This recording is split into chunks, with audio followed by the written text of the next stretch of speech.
ఉన్నతన్న గుండె చెప్పుడు జన్మనిచ్చిన తల్లి ఊరికి, జన్మనిచ్చిన తండ్రి ఊరికి మీ బిడ్డగా, మీ యొక్క మనమడిగా మీ గుండెల్లో గుండెను పెట్టుకొని నన్ను కాపాడుకుంటున్నటువంటి ఎన్నకంద గ్రామ ప్రజలకు, అన్న తమ్ముళ్లకు, బంధువులకు, స్నేహితులకు, అన్ని కులాలకు బంధువును నేను. ఒక్క కులానికే కాదు, అన్ని కులాలకు బంధువును. ఇక్కడికి వచ్చినప్పుడు స్వాగతం పలికినటువంటి కుటుంబ సభ్యులందరికీ, పవర్ స్టార్ పవన్ కళ్యాణ్ అభిమానులకు, జూనియర్ ఎన్టీఆర్ అభిమానులకు, బాలకృష్ణ అభిమానులకు, అదేవిధంగా ముఖ్యంగా మా ఇంటి ఆడపడుచులకు, అత్తలకు, అక్కలకు, వదినమ్మలకు, అవ్వలకు, తాతలకు, అన్నలకు అందరికీ కూడా శిరస్సు వంచి మీకు పాదాభివందనం చేస్తా ఉన్నారు. అదే విధంగా వేదిక మీద ఉన్నటువంటి నా తండ్రి సమానులైన నాగిరెడ్డి చిన్నన్న గారికి, రామచంద్రారెడ్డి బాబు గారికి, మహేశ్వర రెడ్డి గారికి, తిమ్మారెడ్డి గారికి, మనోహర్ గారికి, సాదుల శివారెడ్డి గారికి, లోకేష్ గారికి, అదే విధంగా గోపాల్ రెడ్డి గారికి, నా తమ్ముడు తిమ్మారెడ్డి గారికి, వేదిక మీద ఉన్నటువంటి నా అతిరత బంధువులకందరికీ, ఏ ఒక్కరి కాదు ప్రతి ఒక్కరి హృదయంలో ఈ యొక్క జనార్దన్ రెడ్డిని కళ్ళలో పెట్టుకుంటున్నటువంటి అందరికీ కూడా మీకు హృదయపూర్వక నమస్కారాలు తెలియజేసుకుంటా ఉన్నాను. ఇది ఒక చరిత్ర. బనగానిపల్లె మండలంలో ఇంతవరకు చరిత్రలో ఎవ్వరు కూడా ఒక శాసనసభ్యుడు కాలేదు. బనగానిపల్లె మండల ప్రజలు, నియోజకవర్గ ప్రజల తరపున ఈ రోజు 2014 నుంచి 19 వరకు నన్ను ఎమ్మెల్యేగా గెలిపించారు. ఇక్కడే పుట్టిన బిడ్డను నన్ను హక్కున చేర్చుకొని ఈ యొక్క గ్రామములో మొదటిసారిగా పోటీ చేసినప్పుడు 1100 మెజార్టీ ఇచ్చి ఎన్నికలలో సత్తా ఏదో చాటినారు వీరందరూ కూడా. అదే విధంగా మీకందరూ ఒక్కటి గుర్తు చేసుకోవాలి.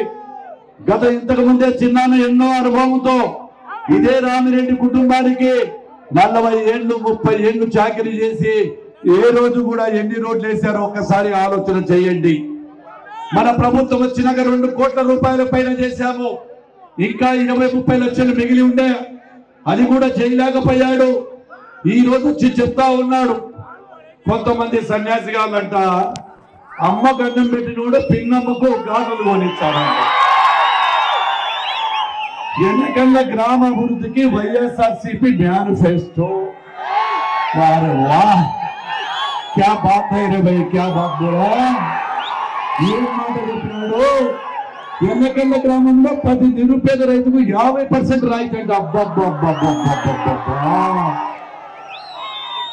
గ్రామంలో ఇళ్ల స్థలాలు లేని వాళ్ళకంతా అయ్యప్ప స్వామి కాడ ఆల్రెడీ 2 సార్లు కూలగొట్టినారు.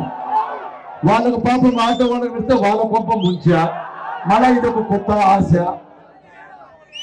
అదేవిధంగా ప్రమాదవశాత్తు మరణించే 1,50,000 అంటే అబ్బా. కుటుంబీషన్లు ప్రతి అక్క చెల్లెమ్మకు 10,000 నుంచి 1,00,000 రూపాయలు వడ్డీ లేదన్నారు. ఇంకా తిక్కవని చెప్పుకుంటే టైం సరిపాదు. వెనకన్న గ్రామంలో పూజారులకు, చర్చి పాస్టర్కు, మసీదుకు, ఇమాముకు నెల జీతాలంట. ఇది ఒక్కసారి మీడియా వాళ్ళు ఇక్కడ చూపించాలా. అలంట మీడియా ఒక్కసారి చూడండి.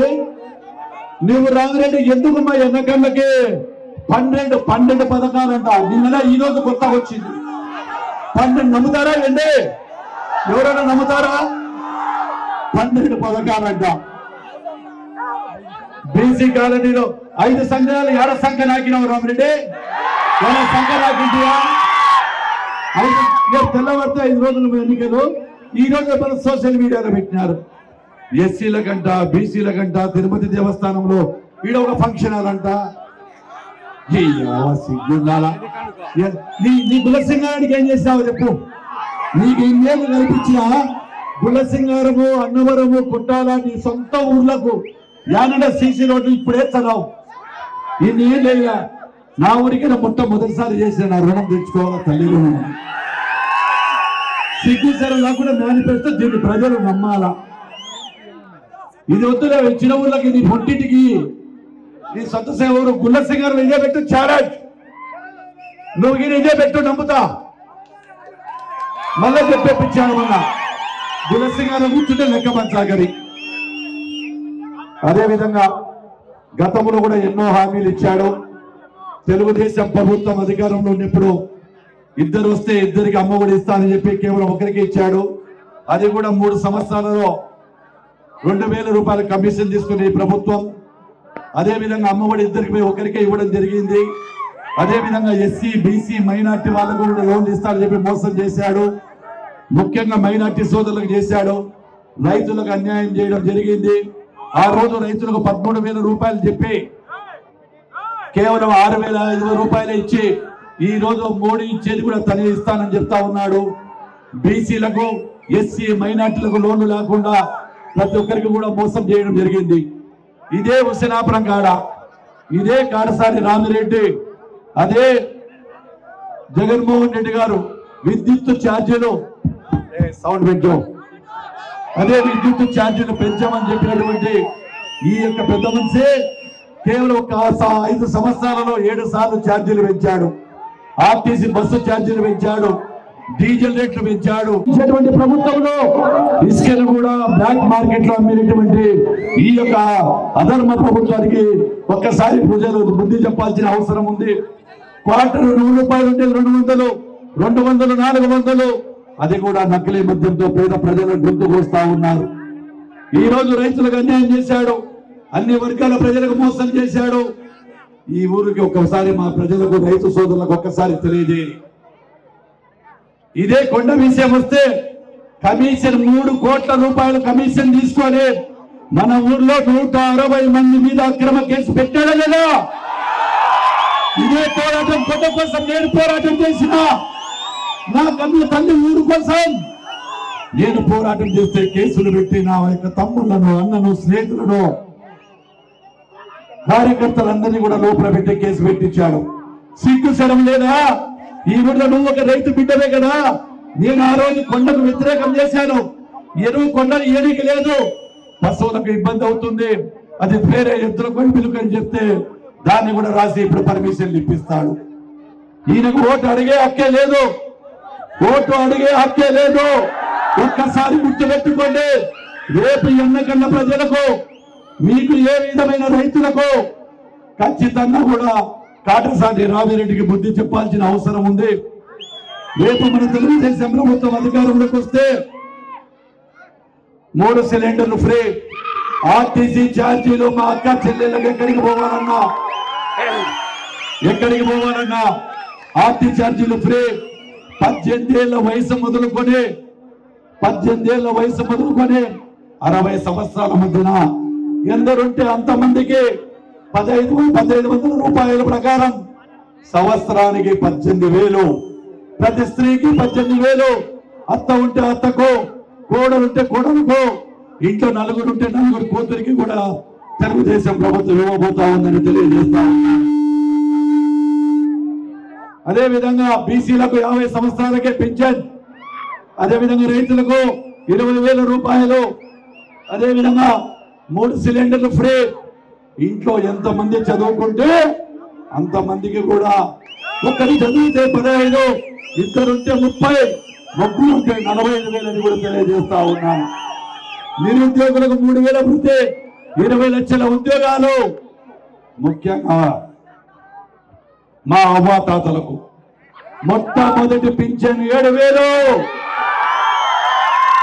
అవ్వకు 7,000, తాతకు 7,000, ఇంటి వద్దకే పింఛన్.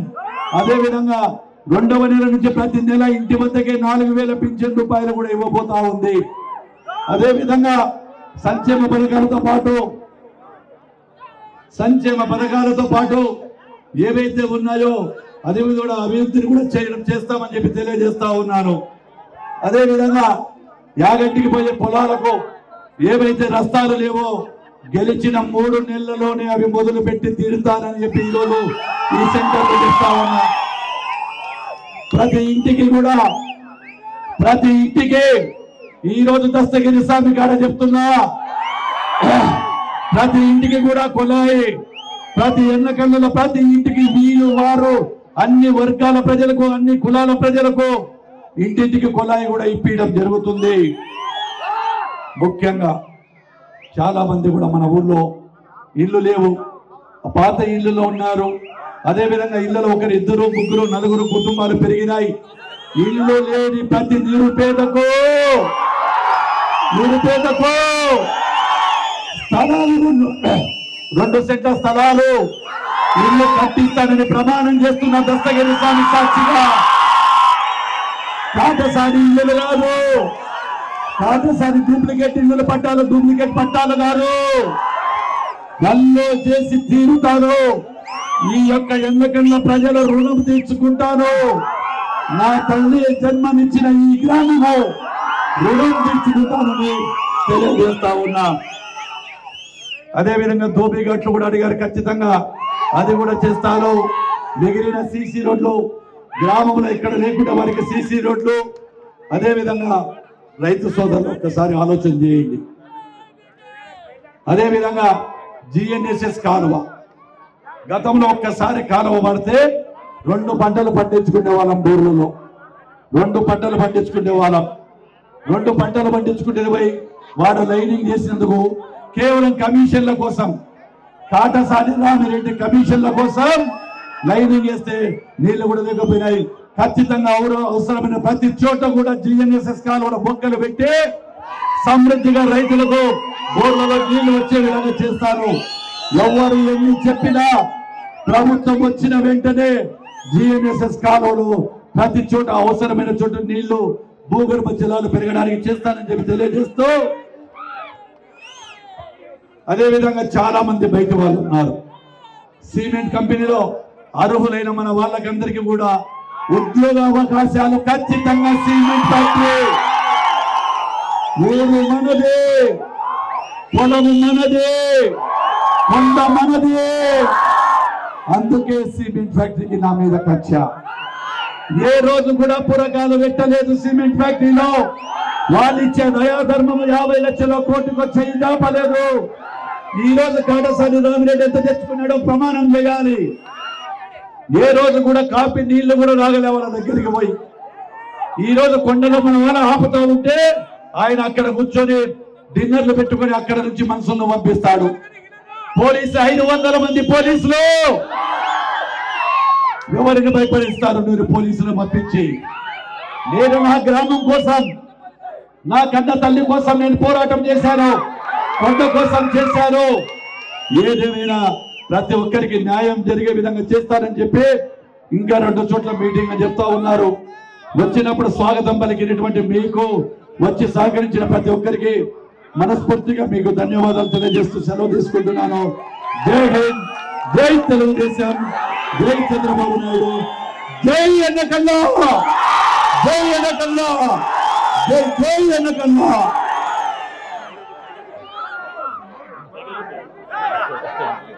అదేవిధంగా నేను ఎమ్మెల్యే తరఫున పోటీ చేస్తున్నటువంటి నేను ఎమ్మెల్యే అభ్యర్థిగా, అదేవిధంగా బైరెడ్డి శబరి గారు ఎంపీ అభ్యర్థిగా, పార్లమెంట్ అభ్యర్థిగా 2 ఓట్లు కూడా సైకిల్ మీద వేసి అత్యధిక మెజార్టీ ఇచ్చి గెలిపిస్తారని ఉదయం పొద్దున్నే అందరూ ఓట్లు వేయవలసిందిగా కోరుకుంటూ మీ దగ్గర సెలవు తీసుకుంటున్నాను. జై హింద్, జై తెలుగు.